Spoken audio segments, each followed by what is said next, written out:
내가 어떤 교회에서 신앙생활을 하고 있느냐라는 이 문제는 너무나 중요한 문제입니다.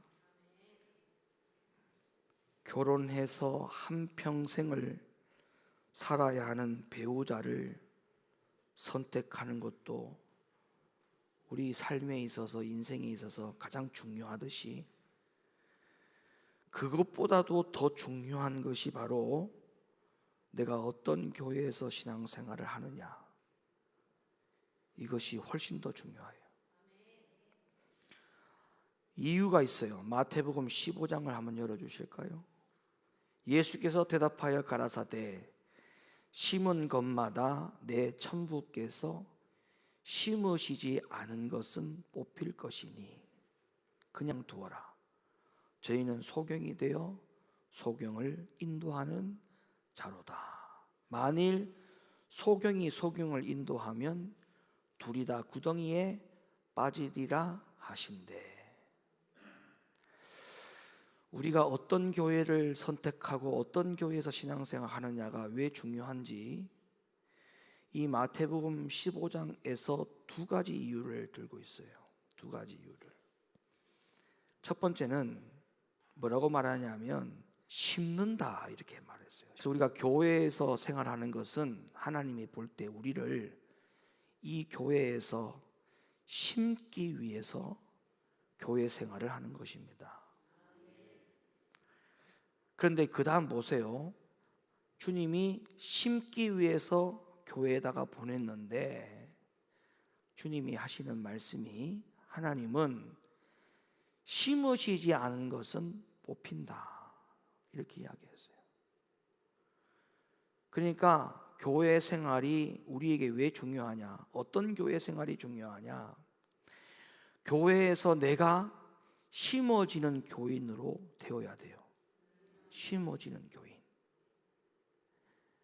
교회를 20년 30년 다녀도 마당만 밟고 다니는 사람들이 있죠. 종교 생활에 지나지 않는 삶을 살아가는 교인들이 많이 있죠. 그런 사람은 심어진 사람이 아니에요. 잘 기억하셔야 돼요. 그래서 나를 간섭해 주지 않는 교회가 좋은 교회가 아니에요. 나를 간섭하지 않는 교회가 내가 신앙생활을 제대로 하고 있는 교회로 다닌다라고 말하면 안 되는 거예요. 나를, 하나님의 말씀 가운데에 나를 심어주는 교회가 주님이 원하는 교회입니다. 그래서 어떤 교회에서 신앙생활을 해야 되느냐, 나를 하나님의 말씀에다가 심어주는 교회가 주님이 기뻐하는 교회죠. 그 다음 말씀을 보면 소경에 대한 이야기를 주님이 하셔요. 그러면서 소경이 되어진 교회를 다니면 너도 소경이 된다, 이 말이거든요. 근데 어떻게 됩니까? 결과가 소경이 된 교회에서 내가 신앙생활하면 그 교회와 그 교회에 다니는 소경이 둘 다 구덩이에 빠진다.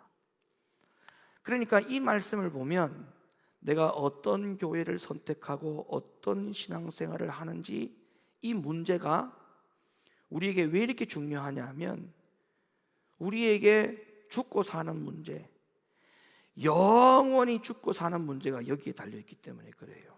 그러니까 육신적으로 우리가 살아가는 삶 가운데에 나랑 평생 살아가는 배우자를 선택하는 것보다 내가 이 땅에서뿐만 아니라 영원히 죽어서도 영원히 사느냐 죽느냐의 문제를 선택하는 문제이기 때문에 교회 선택, 이 문제는 그 어떤 것보다도 가장 중요하다. 제가 항상 여러분들 가운데에 강조해왔던 말씀입니다. 우리 영혼은 씨 뿌리는 비유를 통해서 주님은 이미 성경을 통해서 그 진리를 말씀해 주고 있어요. 무슨 말이냐면 우리가 신앙생활 하는 데 있어서 가장 중요한 것은 말씀을 듣는 것으로 신앙생활하면 절대 안 된다. 오늘도 좋은 말씀 들으러 가야지 그것이 교회 오는 목적이 되면 안 돼요. 그 목적으로 교회를 오니까 예수님이 하신 말씀이 거기에 딱 부딪히는 거예요. 뭐냐면 심지 못하는 상황이 된다는 거죠. 말씀을 듣는 것에만 그치니까 내가 그 말씀에 심겨지는 사람이 못 되는 것이죠. 그래서 영혼의 문제에 있어서는 주님이 일찌감치 씨 뿌리는 비유를 통해서 우리에게 뭐라고 말씀하셨냐면 너희의 영혼의 종류가 4가지라는 거예요. 영혼의 종류가 4가지라는 거죠. 그게 씨 뿌리는 비유예요. 그 중에 옥토를 제외한 나머지 3가지의 영혼의 상태는 아무것도 열매를 거둘 수가 없었다는 것을 우리는 성경을 통해서 잘 알고 있습니다. 나중에는 생명이 없어서 결국에는 뽑히는 것도 있고 아예 자라나지도 못하고 있는 것도 있고 심어지자마자 죽어지고 없어지는 것도 있더라는 것이죠. 그러니까 우리가 영안을 열고 내 영적 상태가 어떤지를 점검하고 신앙생활을 하고 교회생활을 하는 것이 너무나 필연적인 겁니다. 그거를 점검하지 아니하고 내 육신적인 문제를 해결하기 위해서 교회에 와서 신앙생활을 하는 것은 그거는 주님하고 아무런 관련이 없는 신앙생활에 불과하다, 그렇게 말씀을 드릴 수밖에 없죠. 그래서 마태복음 13장에서 예수님이 이렇게 말씀하셨어요. 돌밭에 뿌리었다는 것은 말씀을 듣고 즉시 기쁨으로 받되 그 속에 뿌리가 없어 잠시 견디다가 말씀을 인하여 환난이나 핍박이 일어나는 때는 곧 넘어지는 자요. 그러니까 돌밭에 뿌리었다는 것, 그 다음에 말씀을 들었다, 그 다음에 기쁨으로 받았다. 여기까지가 바로 뭐냐 하면 말씀을 듣는 것으로 끝나는 사람을 말하는 거예요. 오늘도 교회 와서 좋은 말씀 들어야지 그게 바로 여기에 해당되는 거예요. 돌짝밭에 뿌리웠다는 것, 말씀을 듣죠. 말씀을 듣는 순간에는 결단도 하고 기쁨도 일어나죠. 그러나 시간이 지나면 그 들은 말씀이 뿌리가 없어서 잠시 견디다가 환난이나 핍박이 일어나면 넘어지는 자다, 이렇게 말하고 있죠. 사랑하는 성도 여러분, 하나님이 우리에게 말씀을 주실 때는요, 그 말씀을 이해하거나 판단하라고 주신 말씀이 아니에요. 오늘도 여러분에게 하나님의 말씀이 가죠. 그 말씀을 하나님 주신 목적이 그걸 듣고 이해하라고 준 게 아니라고요. 또 그걸 듣고 판단해 보라고 준 게 아니에요. 하나님이 말씀을 주신 목적은 딱 하나예요. 그 말씀의 사람이 되라고 준 거예요. 그렇다면 우리는 절대적으로 우리의 영혼의 상태나 우리의 마음의 상태가 말씀을 듣는 것으로 끝나고 내 속에는 아무것도 채워지는 것도 없고 심어지는 것도 없는 그런 쭉정이에 불과한, 알곡은 안에 생명이 있지만 쭉정이는 안에 생명이 없고 겉만 번지를 하잖아요. 마치 그런 것과 같은 삶을 살아가서는 안 된다라고 하는 말씀이 오늘 주님이 우리에게 주시는 본문의 말씀인 겁니다. 성경은 하나님의 말씀을 거울이라고 했어요. 거울은 계속적으로 보죠. 그러면 말씀을 거울이라고 비유한 것이 왜 그럴까? 고린도전서 10장 1절로부터 11절, 형제들아 너희가 알지 못하기를 내가 원치 아니하노니 우리 조상들이 다 구름 아래 있고 바다 가운데로 지나며 모세에게 속하여 다 구름과 바다에서 침례를 받고 다 같은 신령한 식물을 먹으며 다 같은 신령한 음료를 마셨으니 이는 저희를 따르는 신령한 반석으로부터 마셨음에 그 반석은 곧 그리스도시라. 그러나 저희의 다수를 하나님이 기뻐하지 아니하신 고로 저희가 광야에서 멸망을 받았느니라. 그런 일은 우리의 뭐가 되라고요? 거울이 돼요. 그러면 여기에서 거울이라고 표현한 것은 뭘까요? 과거의 이스라엘 백성들이 홍해를 지나면서 침례를 받고 애굽에서 나오면서 세상에서 나왔으나 광야로 와서 하나님이 볼 때에 다수를 기뻐하지 않았다. 원망과 불평을 하는 그들을 하나님이 기뻐하지 않았다. 그러면서 원망과 불평을 하는 그 다수가 광야에서 다 멸망을 받았다. 그런 일을 오늘날 우리가 거울이 되라. 그 말은 그 전과 같은 전철을 밟지 말라는 거죠. 밟지 말라는 거죠. 밟지 말라는 거죠. 그러니까 하나님의 말씀은 과거의 구약 시대에 구약에 하나님이 세운 주의 종들을 선지자들 통해서 제사장들을 통해서 많은 역사적인 사건들이 일어나면서 그 사건 현장 속에 하나님이 어떻게 일을 해왔는지 우리는 거기에서 많은 교훈을 얻을 수 있지 않습니까? 그런 교훈들을 오늘날 우리 보고 거울로 삼으라는 말은 그 과거에 있었던 일들을 교훈 삼아 좋은 것을 본받고 나쁜 것도 본받아서 너희는 그런 일을 거울로 삼으라. 그렇게 말씀하는 거예요. 그러니까 하나님의 말씀은 이미 우리들 가운데 답을 주고 있다는 그 말이에요. 말씀 안에 다 답이 있다. 내가 왜 지금 어려움 당하는지, 왜 내가 지금 축복을 받는지 그 이유와 답은 이미 성경에 있다. 이미 성경에 있다. 그래서 내가 현재 어려움을 당하는 사람은 그 전에 일들과 같이 거울이 되라고 했던 그 말씀을 잊어버려서 그 옛날과 같은 전철을, 성경에 있었던 어떤 사건 속에 있었던 그 전철을 나도 지금 모르게 그거를 밟고 있기 때문에 나 또한 오늘날에 어려움을 당하고 있는 거예요. 내가 지금 복을 받고 있다, 형통하다, 그 이유가 뭘까요?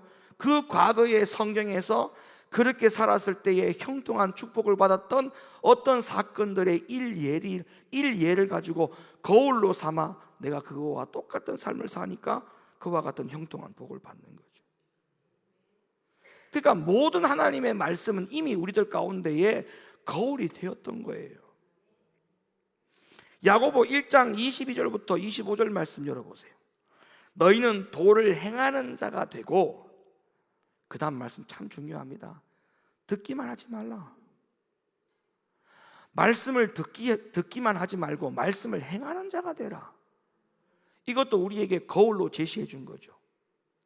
자신을 속이는 자가 되지 말라.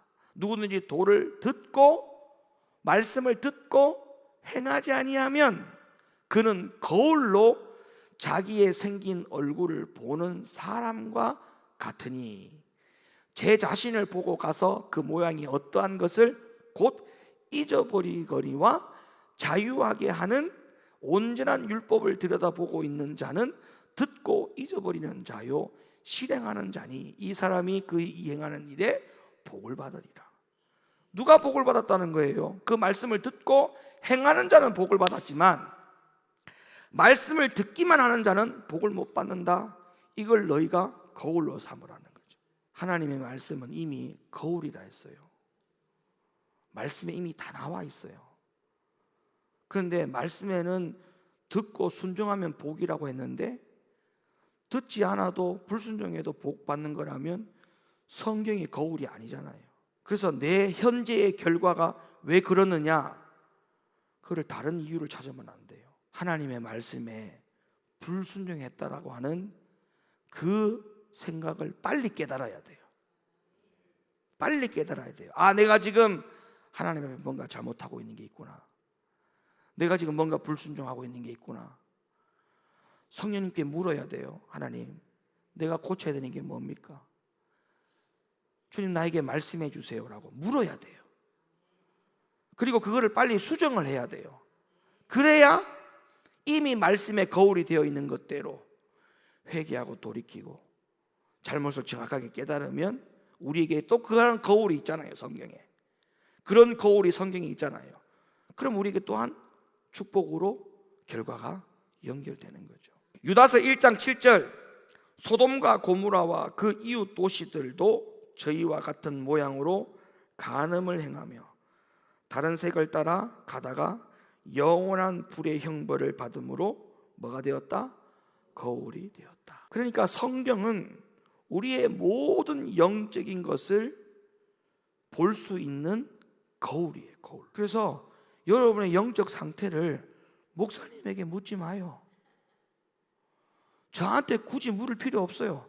성경이 이미 거울이기 때문에 성경을 들여다보고 내가 지금 영적 상태가 어떤지를 본인이 알아야 돼요. 그래서 영적 거울을 자주 보라는 거예요. 자주. 그래서 거울 이야기를 하려고 이렇게 서론이 길었는데, 성경 말씀이 다 거울이지만 거울 중에 최고의 거울이 어디냐? 바로 예수님이 말씀하신 산상수훈입니다. 내 영적 상태를 정확하게 진단받을 수 있는 진짜 거울다운 거울이 어디냐면 바로 예수님이 말씀하신 산상수훈이라는 거울이에요. 이 산상수훈의 영적 거울의 말씀을 정확하게 들여다보고 깨달을 수 있으면 내 영적 상황을 지금보다 훨씬 더 방향을 바로잡아 갈 수 있어요. 왜 제가 이렇게 말씀을 드리느냐 하면, 성경은 우리가 최후의 심판 때에 어떤 판결을 받을 것인지를 보여주는 말씀들이 이 산상수훈의 곳곳에 있습니다. 예를 들면 마태복음 25장에 나오는 열처녀의 비유, 달란트의 비유, 양과 염소의 비유, 이런 비유들이 우리가 최후의 심판을 받을 때에 어떤 판결을 받게 될 것인지 너무나 선명한 거울로 이미 제시가 되어 있어요. 너무 선명해요. 그래서 우리는 내가 현재 이런 영적 상태로 최후까지 간다고 했을 때 우리는 열처녀의 비유를 거울로 들여다보고, 달란트의 비유를 거울로 들여다보고, 양과 염소의 비유를 거울을 들여다보면, 내가 지금 이 상태로 갔다가는 큰일 나겠구나, 이게 거울로 비춰진다죠. 그만큼 하나님의 말씀은 우리들 가운데 너무나 선명한 거울로 이미 준비가 되어 있습니다. 이 비유들을 여러분들도 잘 아시겠지만 모두 예수님이 재림하실 때에 누가 영생을 얻고 누가 영생을 얻지 못하는지에 대해서 이미 판단해주고 있는 그런 영적인 거울과 같은 말씀인 것이죠. 그리고 또 한 번 말씀을 보시기 바랍니다. 지금 보여드리는 말씀들도 우리 중에 누가 천국에 가고 우리 중에 누가 지옥에 갈 것인지 영적 거울을 한번 들여다볼게요. 고린도전서 6장 9절, 불의한 자가 하나님의 나라를 유업으로 받지 못할 줄을 알지 못하느냐? 미혹을 받지 말라. 음란하는 자나 우상 숭배하는 자나 간음하는 자나 탐색하는 자나 남색하는 자나 도적이나 탐남하는 자나 술 취하는 자나 후욕하는 자나 토색하던 자들은 시작.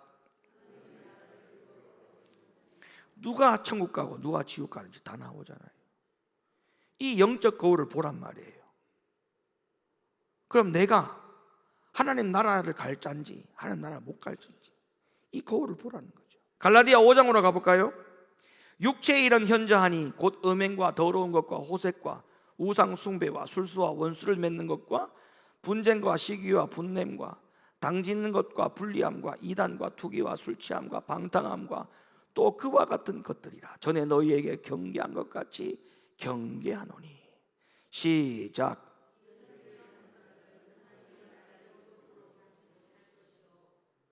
딱 나오잖아요. 누가 천국에 들어갈 잔지 누가 못 들어갈 잔지. 이 거울이 있는데 우리가 이 말씀을 듣고 무시한다는 것은 이 거울을 덮는 거죠. 이 말씀대로 내가 살기가 싫다, 거울을 없애는 거죠. 그럼 성경에 거울 몇 개 없어요. 몇 개 없다니까. 다 가리고 다 없애버리면. 그런데 전부 다 거울이 축복의 거울만 다 달아있어요. 그러니까 성경 말씀에 뭐 하나님이 사랑이다, 하나님이 뭐 용서하신다, 축복하신다, 너를 품 안에 안으신다, 그늘로 날개를 덮으신다, 전부 다 그런 거울을 가지고 앞에 서 있으니까 자기에게 흠과 티가 안 보이는 거예요. 여러분, 우리의 모습이 티가 보여야 될 거 아닙니까? 그래야 깨끗하게 해야 되겠다라고 하는 생각을 할 거 아니에요. 이걸 고쳐야 되겠다 이런 생각 안 하겠어요? 그러니까 여러분, 우리가 거울 보는 이유가 뭐예요? 더 이뻐지려고, 흠과 티를 제거하려고 보는 거 아닙니까? 아니, 세상에 말씀이 영적인 거울인데 흠과 티를 보고 고치려고 하는 영적 거울을 갖다 대려고 해야지, 맨날 자기가 영적인 상태가 꽃길만 걷는 것처럼 그런 말씀만 찾아가지고 맨날 그 거울을 들여다보니까 아까 예수님 말씀하신 것처럼 심겨지지 않는 거예요. 영적 상태가 뿌리를 깊이 내려서 심겨지지가 않는 거야. 그러니까 영적 생활이 가볍잖아. 계시록 21장 열어보세요. 그러나 두려워하는 자들과 믿지 않는 자들과 흉악한 자들과 살인자들과 해몽자들과 술객들과 우상 숭배자들과 모든 거짓말하는 자들은 시작.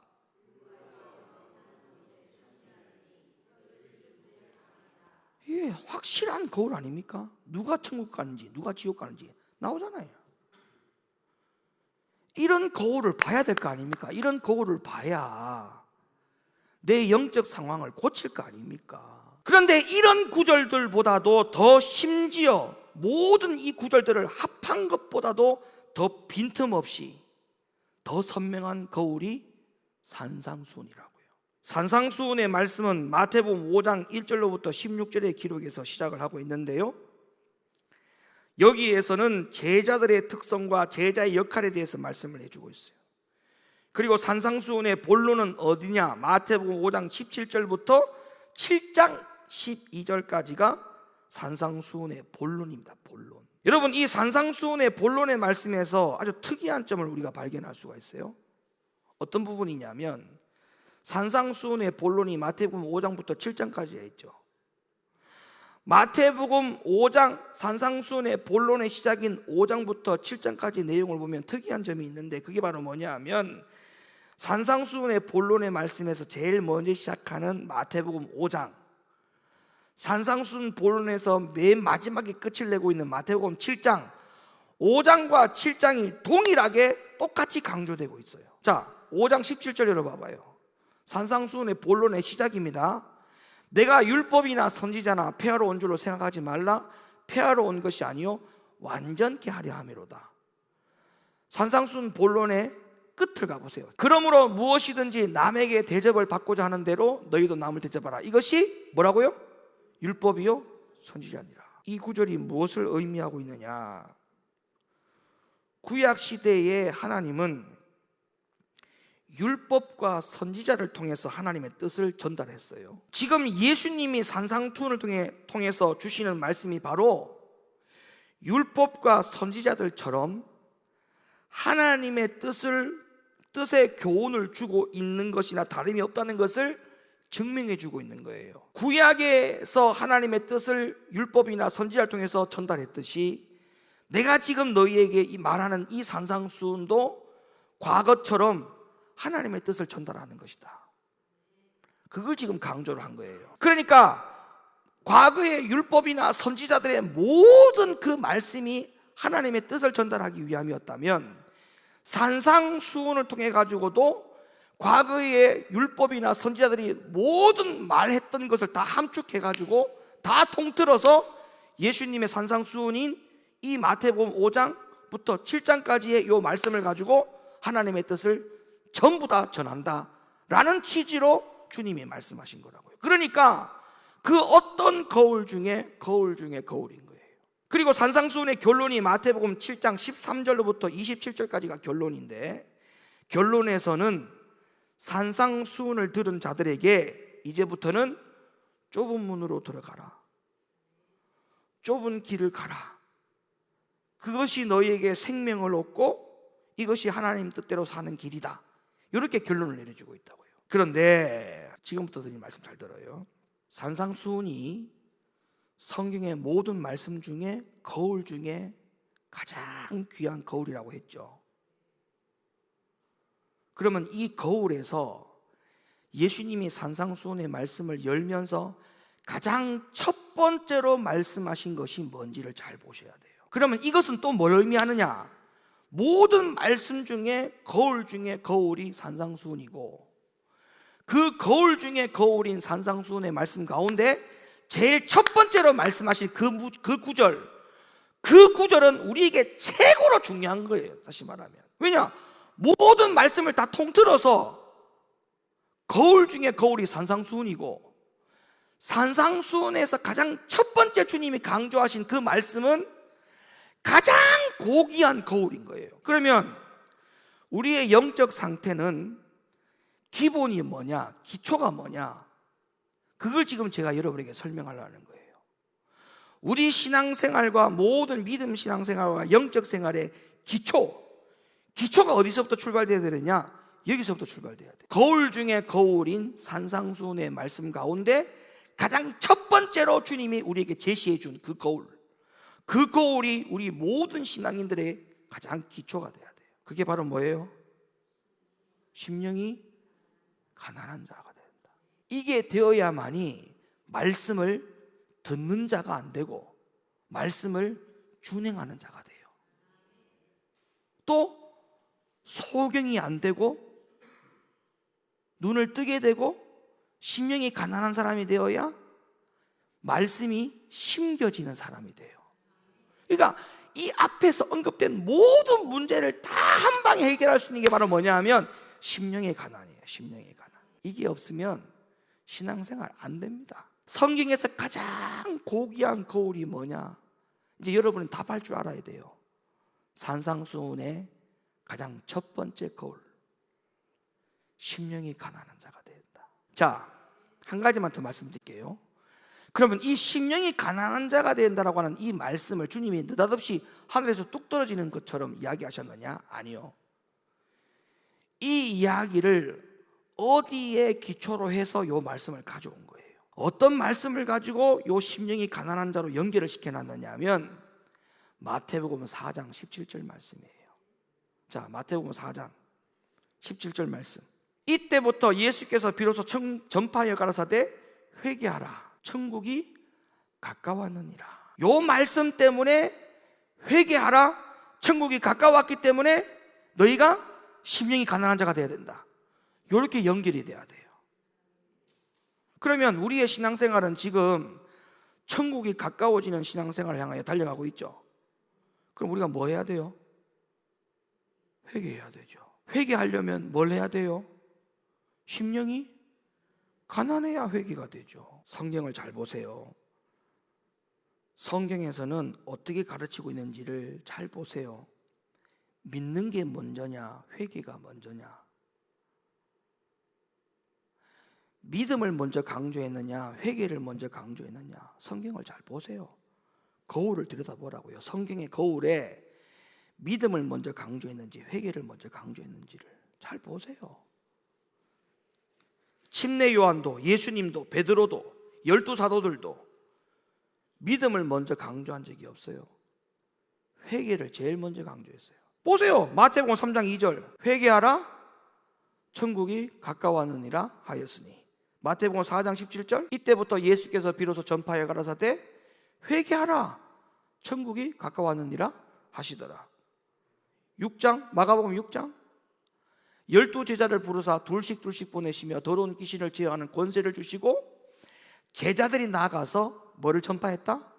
회개하라. 저희가 이 말을 듣고 마음에 찔려 베드로와 다른 사도들에게 물어 가로되 형제들아 우리가 어찌할까 하거늘 베드로가 뭐라고 했어요? 너희가 회개하여 각각 예수 그리스도의 이름으로 침례를 받고 제사함을 얻으라. 그리하면 성령을 선물로 받으리니. 그 다음 사도행전 3장. 그러므로 너희가 회개하고 돌이켜 너희 죄 없이 함을 받으라.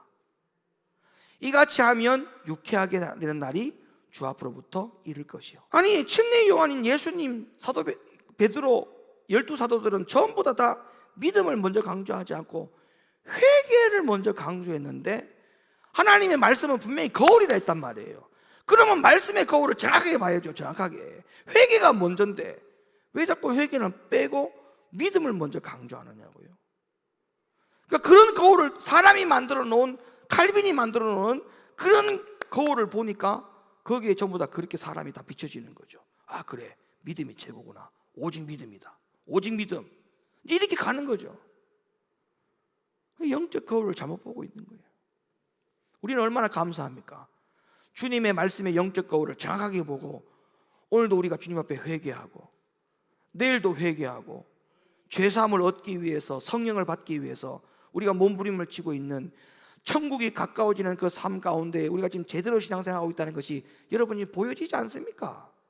이게 얼마나 감사해요. 말씀이 이러한데 오늘날 교회 설교자들 중에 침례 요한처럼 예수님처럼 베드로와 12사도들처럼 회개를 강력하게 외치는 설교자가 과연 얼마나 될까? 없어요. 사도 바울도 보세요. 회개를 강조했나 믿음을 강조했나?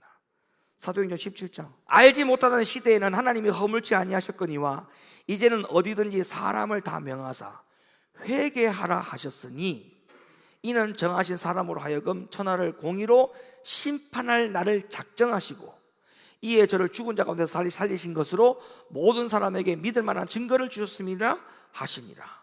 그 다음 유대인과 헬라인들에게 하나님께 대한 회개와 우리 주 예수 그리스도에 대한 믿음을 증거한 것이라. 믿음이 먼저 나왔어요? 회개가 먼저 나왔어요? 회개가 가장 먼저 증거돼요. 그 다음 아그리빠 왕이여 그러므로 하늘에서 보이신 것을 내가 거스르지 아니하고 먼저 다메섹에와 또 예루살렘에 있는 사람과 온 유대 온 땅과 이방인에게까지 뭐하고? 회개하고 하나님께로 돌아가서 회개에 합당한 일을 행하라 선전함으로. 전부 다 사도 바울도 역시도 믿음보다 뭐를 강조했어요? 회개를 강조했어요. 그럼 이런 거울들을 우리가 볼 때 우리 영적으로 뭘 해야 되느냐? 회개를 먼저 해야 되는 거예요. 회개가 다 사라져 버려요. 믿음 하라고 하니까 계속 말씀을 듣는데도만 관심을 갖는 거예요. 회개할 생각하지 않고. 그래서 이런 것들이 되어지려면 가장 기초가 뭐라고요? 거울이 뭐라고요?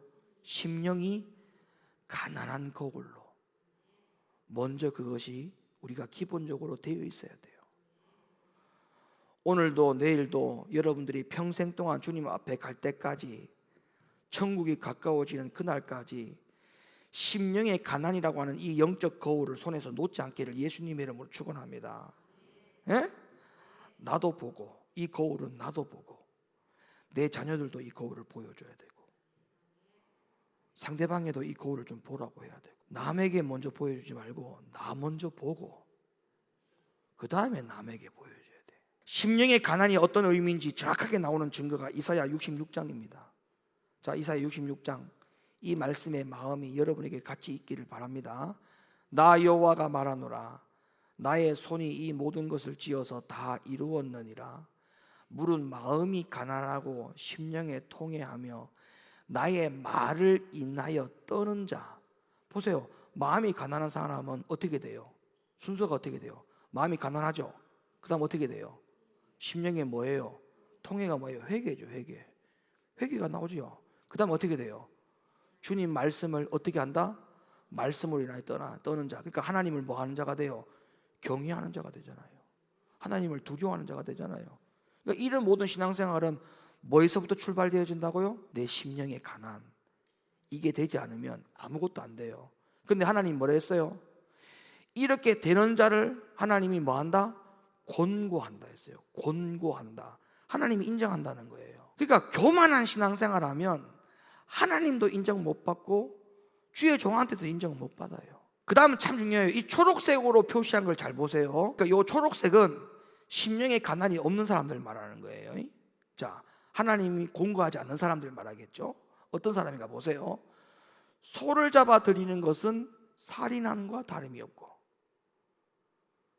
그러니까 심령의 가난함이 없이 이 영적 거울을 보지 않고 교회 와가지고 예배만 열심히 드리고 말씀 열심히 듣고 성경 열심히 읽는 사람들 있어요 없어요? 있죠. 그런 사람들 보고 하는 말이에요. 소를 잡아 드리는 것은 살인함과 다름이 없고 어린 양으로 제사 드리는 것은 개의 목을 꺾음과 다름이 없으며 드리는 예물, 헌금 있죠. 헌금은 돼지의 피와 다름이 없고 부정한 거라는 거예요. 분향하는 거. 분향이 뭐예요? 기도죠. 분향하는 것은 우상을 찬송한다.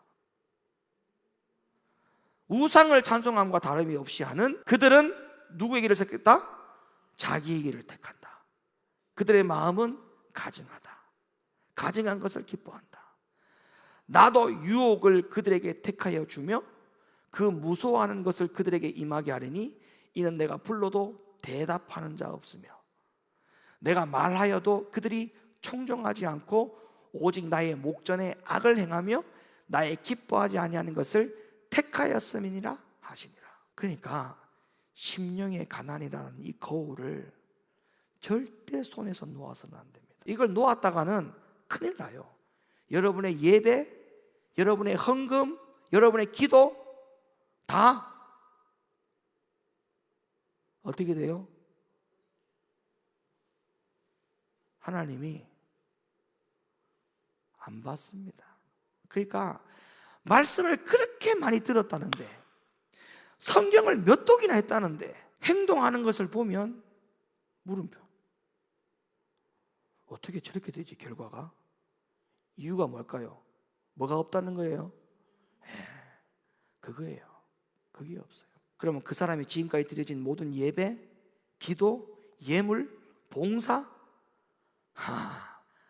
하나님이 기억하는 게 없어요. 죄송한 말이지만. 그래서 40년 동안 너희가 나에게 제사들을 드린 적이 있느냐라고 질문하셨죠?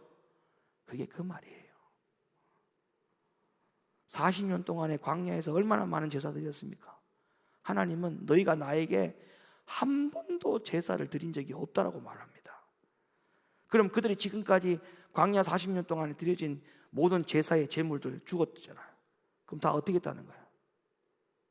살인했다고 얘기하잖아요. 살인했다. 왜 엄한 짐승만 살인했냐? 그 말이잖아요. 지금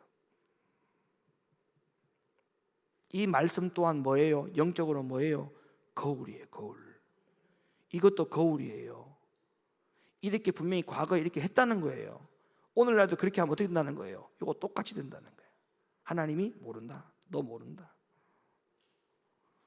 이 거울을 누가 가리지 않는 이상, 이 거울을 없애지 않는 이상, 우리는 이 거울을 인정하는 이상 이 말씀을 인정하고 살아야 돼요.